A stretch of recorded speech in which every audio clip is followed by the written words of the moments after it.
segunda parte do Bull and Bear. A Reserva Federal Norte-Americana registrou melhorias na atividade económica desde a última revisão em abril. O Banco Central dos Estados Unidos estima que as taxas de juros possam aumentar para 0,625% no final do ano, se os indicadores continuarem a evoluir. Para os responsáveis pelo banco, não só a economia ganhou um novo ritmo, como o mercado de trabalho recuperou. Antes de aumentar os juros, a Fed quer garantir primeiro que a inflação regresse aos 2%. Os analistas consultados pela Bloomberg estimam agora que as taxas possam subir já em setembro e depois em dezembro. Janet Yellen acredita que a economia norte-americana está forte o suficiente para suportar uma subida dos juros. A presidente da Fed anunciou que existe uma expansão moderada da atividade económica. I want to emphasize, sometimes too much attention is placed on the timing of the first increase in the federal funds rate. And what should matter to market participants is the entire trajectory, the entire expected trajectory of policy. And again, while our actual policy decisions will have to evolve in light of what really does happen in the economy, the committee, as you can see by the SEP projections, currently anticipates that conditions will evolve in the economy in a manner that will make it appropriate to raise the federal funds rate gradually over time. Luís, é desta que temos, e pegando naquilo que os analistas vão dizendo depois desta decisão e desta conferência de imprensa, que primeira subida em setembro, segunda subida logo em dezembro, para tentar equilibrar aqui este cenário de subida de juros? Sim, eu concordo perfeitamente com esse cenário. Acho que a conferência de imprensa não trouxe um discurso muito empolgante por parte da governadora da Reserva Federal. Mas até disseram que foi um discurso bastante temperado. Sim, exatamente. De qualquer forma, nós já tínhamos... Isto já é uma decisão adiada. Digamos que foi aquela necessidade que os governadores da Reserva Federal quiseram ter de que aquilo que seriam os riscos relativamente à inflação e relativamente àquilo que a economia estava a produzir em termos de atividade, estava a chegar de forma consistente e consolidada aos bolsos das famílias norte-americanas e como tal, algumas das reservas, das últimas, estavam relacionadas até com a robustez do consumo. E nisso os dados de maio foram bastante bons relativamente às vendas a retalho. Não apenas aquelas que incluem as vendas de automóveis e dos produtos de combustíveis, que eram os níveis que as autoridades estavam a olhar bastante em anteriores reuniões, mas aquela que é considerada core, que exclui este tipo de consumo, tiveram subidas bastante fortes e inclusivamente com revisões para meses anteriores. Portanto, estes dados, digamos, estes barómetros técnicos que a Reserva Federal considerou como válidos para verificar se existiriam condições de inflação suficientemente robustas para começar a fazer a subida de taxas, eu acho que neste momento estão praticamente garantidas. Aliás, o próprio crescimento mundial neste momento está muito mais sincronizado, com maior sinfonia, para utilizar a expressão que estávamos aqui a utilizar no início do programa. A própria Europa com melhor ímpeto de crescimento económico na atividade, e onde existe apenas a pedra relacionada com a Grécia, também diminui um pouco os riscos sistémicos relativamente aos Estados Unidos, e agora que também o frisson relacionado com a evolução da moeda face às principais crosses cambiais também parece ter atingido uma maior estabilização, eu julgo que será um movimento natural que só vem, aliás, se calhar um pouco tardiamente, que é a sinalização da primeira subida de taxas de juros. Será setembro, por uma questão de momento, digamos, não quero usar a palavra política, mas é de momento certo de divulgação da primeira subida, porque poderia até ser um pouco mais cedo, poderia ser em agosto, poderia ser em julho. Mas sim, e a baliza que foi considerada entre os 50 pontos e 75 pontos até ao final do ano, portanto 0,75% no final de 2015, parece ser de facto aquilo que parece justo face ao momento da economia mundial e também da economia americana, obviamente, que é o principal motor a nível global. Diogo, também esta é a tua visão, ou seja, demorou e vai demorar ainda um pouco mais a subida, mas quando surgir depois é rápido. Não, quando surgir não é rápido. Vai ser lento. Aliás, Não. a mensagem de Janet Yellen tendeu a inverter as antecipações ou diminuir as antecipações de velocidade de subida dos juros americanos. Viu-se, aliás, um acalmar das taxas de juros da dívida a 10 anos, porque precisamente, e o principal enfoque, digamos, de Yellen foi isso, Yellen não quer que os mercados antecipem uma curva de subida das taxas de juros, como foi o caso com Bernanke no período 2004-2006 e, portanto, para já veio relembrar os vários inputs, digamos, moderadores que podem existir sobre a política monetária, nomeadamente o facto da totalidade do efeito da subida do dólar ainda não estar, digamos, na economia e na inflação, o facto de haver, de facto, na zona euro, muitas perturbações, o facto de o emprego... Estar longe ainda a inflação estar longe dos objetivos. 2%, etc. Portanto, a principal prioridade que ela parece ter tido no discurso foi precisamente de mostrar que iria subir, mas muito gradualmente, e tendeu a sublinhar essa palavra várias vezes, e os mercados reagiram com o dólar a baixar, com as taxas de juros a baixarem, porque precisamente veio-se perceber que, se calhar, a subida não irá ser tão rápida como se antecipava. E faz sentido, na tua perspectiva, esta manutenção para já das taxas em zero e depois começar a subir lentamente lenta e gradualmente? O principal problema de um regresso a digamos, uma normalização da política monetária é precisamente de quebrar o crescimento económico. E, claramente, os Estados Unidos não têm vontade hoje em dia, tendo em conta que não existe propriamente ainda bolhas na economia, não querem quebrar esse crescimento. De um ponto de vista político também é importante, estamos em período pré-eleitoral e é normal que haja uma tendência para não pôr o país, obviamente, numa recessão, seria o cenário extremo. Mas Yellen também não quer ser responsável por uma inversão na margem de recuperação da economia americana. E há aqui vários fatores, nomeadamente vários dados macro que certamente a Fed quer ver mais estruturados, ou seja, mais reforçados e que ainda levantam. Eu falava há pouco da questão da inflação, o desemprego é um dos aspectos positivos, tem vindo a cair, já está a cerca de 5,5%, mas, por exemplo, o próprio dólar forte não ajudou muitas empresas norte-americanas. Ainda hoje li um relatório que dizia que, por exemplo, a Oracle, entre outras, acabaram por ser penalizadas com o dólar forte. Portanto, há aqui uma série de... Sim, claramente. Mas eu julgo que aqui a principal mensagem é que, e isto já vem um pouco de há 1 ano e meio para cá, os Estados Unidos e a Reserva Federal vêm de um período de grande implementação de estímulos.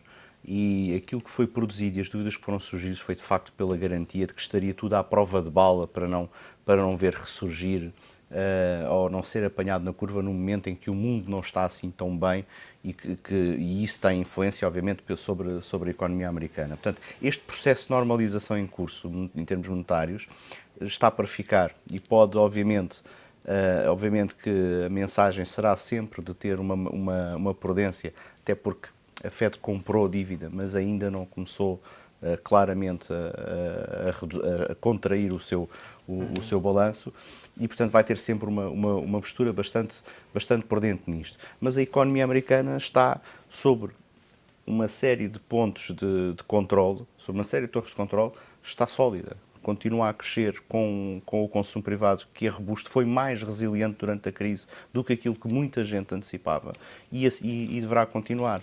Obviamente que o dólar teve o seu impacto, vai continuar a ter o seu impacto, mas a economia norte-americana vai continuar a crescer sobre um ponto de vista robusto. Depois há, obviamente, a enorme e massiva deslocação de fluxos de capitais, dada digamos, a melhor performance do tecido empresarial, tem sido patente, obviamente, nos resultados, e obviamente que isso irá continuar a alimentar através do aumento dos projetos de investimento. As condições financeiras são fortíssimas para que as empresas investam e criem novos postos de trabalho.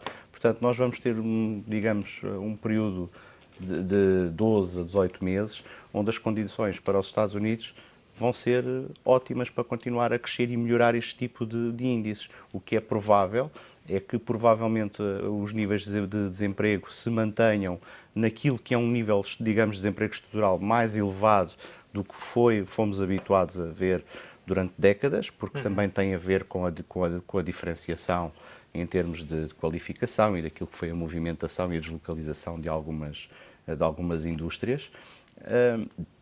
Mas não haveria razões nenhumas para passarmos o ano 2016 sem ver esta sinalização de que, efetivamente, a economia americana se está a preparar para um ciclo normal de crescimento com inflação em níveis próximos daquilo que são e que são compatíveis com o crescimento saudável, com criação de postos de trabalho sempre acima dos 200 mil, líquida acima dos 200 mil mensais durante muitas leituras consecutivas e essa será evidentemente, pelo menos na minha forma de ver, aquilo que continuaremos a ver.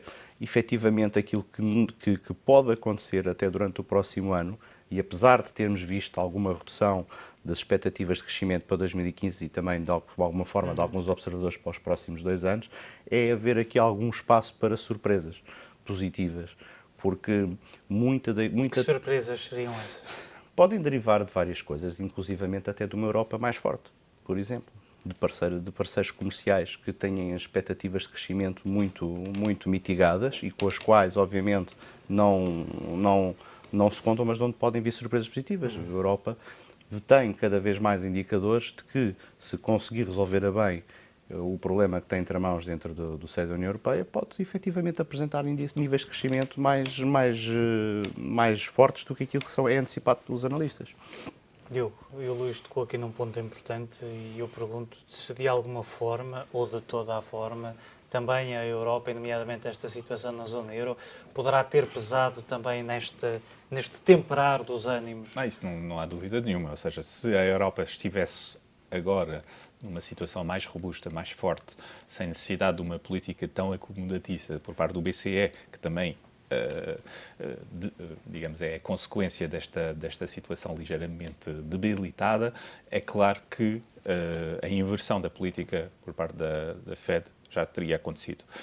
Já estaríamos a falar do segundo, talvez, aumento de taxas de juros nos Estados Unidos.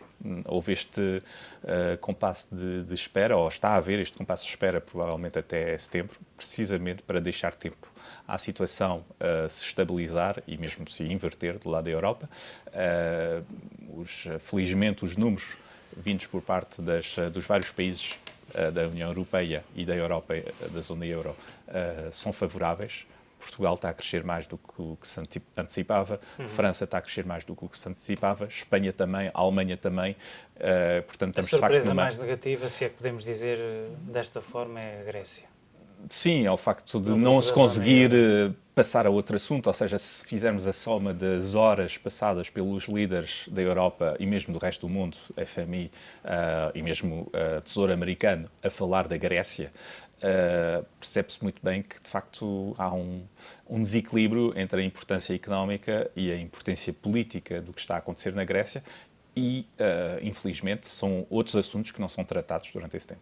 Podíamos, e olhando para os principais ativos, se este cenário a curto prazo mudar, nomeadamente na zona euro, podemos assistir aqui a uma recuperação de alguns desses ativos mais pressionados. Eu lembro-me, por exemplo, daquilo a que temos assistido, e há pouco falávamos disso na primeira parte, as yield que têm subido, têm estado mais voláteis, embora com subidas controladas, mas têm subido, é um facto. Sim, nomeadamente o prémio de risco dos periféricos, portanto, de Portugal, Espanha e Itália, tem vindo a aumentar nas últimas semanas, está hoje em valores máximos desde o final do ano passado, basicamente, o que significa que uma normalização, ou mesmo, independentemente da situação grega se normalizar ou não, basicamente o passar do tempo e a ausência de alargamento da crise a outros países europeus, que é o cenário provável a 99,5%, irá fazer com que esses spreads vão diminuir e, portanto, é normal que, de facto, se assista novamente a uma redução das taxas da dívida portuguesa, da dívida espanhola, da dívida italiana. Isso não significa que, nomeadamente, a taxa alemã, que está hoje a cerca de 0,80, volta aos níveis mínimos que teve ainda em abril, a 0,05. Mas há margem. Isso é um dado importante, até a própria dívida alemã, embora com níveis completamente diferentes e incomparáveis, por exemplo, ao português, mas até essa está próxima de 1% nesta altura. Sim, mas é normal que fique nessa zona, ou seja, não é normal termos crescimento na Europa, temos um regresso de um início de reinflação da economia e temos taxas a zero, a 10 anos. Porque taxa zero a 10 anos significa que o investidor está à espera que durante 10 anos não haja inflação, não haja crescimento, não haja absolutamente nada. Isso é incompatível com a recuperação da Europa e, portanto, estou feliz que a taxa alemã tenha voltado para níveis um bocadinho mais razoáveis. Luís, mesma questão, é expectável, eu diria que depois de tanta impaciência, que havendo algum tipo de fumo branco para a Grécia, que assistamos aqui a um estabilizar da situação. Se houver o fumo branco, se isto se resolver pelo cenário mais ou menos mais favorável, eu acho que o que vai acontecer vai prevalecer a redução do risco sistémico verificado na compressão de spreads, o que significa que pode ser uma boa oportunidade para se ter dívida, aproveitar algumas oportunidades para se ter dívida pública em alguns países, mas nem é preciso ir, se calhar, muito longe, basta comprar dívida pública portuguesa e, claramente, um grande call para ações europeias. Eu julgo que arrumando a casa, vai prevalecer a força do Banco Central. E isso não é preciso muito, havendo um Banco Central Europeu a injetar liquidez massiva no sistema, havendo uma Reserva Federal que mantém uma postura cautelosa relativamente a subida de taxas e havendo ainda por cima um nível enorme de capex para colocar no mercado, ou seja, de investimento em capital fixo que está a ser adiado por uma série de questões e dúvidas relativamente à evolução da Europa, eu julgo que as empresas europeias, como empresas fortemente exportadoras e muito ágeis, são uma grande opção para investidores, obviamente balanceados dentro das suas carteiras e devidamente organizados. Não houve propriamente um desespero por parte dos investidores em ações ligadas à situação nem dos juros, nem da situação grega. A correção que houve nos mercados de ações foi relativamente limitada e é provável, o que significa que os compradores ainda estão no mercado e limitam, ou seja, estão disponíveis para comparar o que está à venda e uma resolução iria, obviamente, despoltar um mini-rally do lado das ações. Mas mesmo que não haja resolução e existe alguma volatilidade no mercado... Daqui a 6 meses as coisas vão estar absorvidas. A volatilidade, o período de volatilidade pode ser bom para aproveitar o momento. Muito bem, meus senhores, e vamos naturalmente continuar a aproveitar aqui no ETV o momento, sempre com a vossa análise. Quanto a si, já sabe, os altos e baixos dos mercados estão de regresso na próxima semana, como sempre com o Bloomberg. Até lá, faça bons investimentos.